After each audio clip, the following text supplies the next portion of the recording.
Welcome, Political This Radio, on September 16, 2016.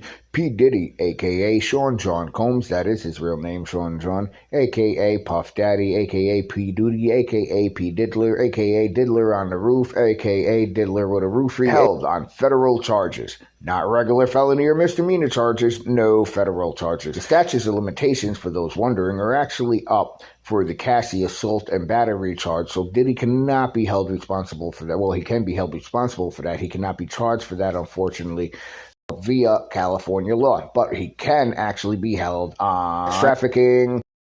Now let's talk about what we do know rather than what we don't know. What we do know is the Diddler was held with no bail. He's moved for the side sue ward. He's probably wearing a dress, because if you're moved to the side sue ward in most prisons and jails, they'll put you in a dress. It actually stops it.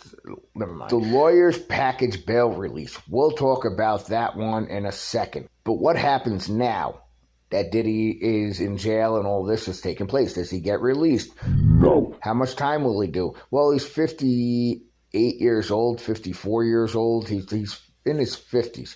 So with this time, if he does get the maximum penalty for all these charges, he will do the rest of his life in jail. If he gets the minimum amount of time for all these charges, with time served, because they're holding him without bail, so he's still getting time served now. So with time served and good behavior, wait, I don't think there's good behavior in the feds. I just realized that. I don't think there's good behavior or time served in the feds. One or the other does not exist in the feds. I actually have to ask somebody who's been in the feds.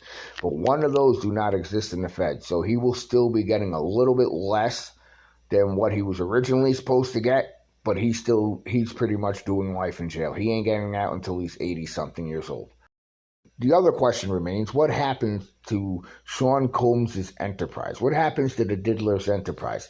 Do the feds freeze his assets? Do the feds take it? Do the feds take everything? And that's what leads to what's going to happen next. Frozen assets. What does it mean for the artists that are suing him in Bad Boy Records? Are the courts freezing his assets? If the courts freeze his assets because he's used that money for money laundering, he's used that money for his trafficking, for the illegal things that he's sitting in jail for right now, the courts can easily freeze all of his assets. But once again, what does that mean for all the lawsuits against him from former Bad Boy artists and everybody else who's actually has a lawsuit against him if the courts freeze his assets? Which the courts have every right to do, especially since he's sitting in federal jail right now.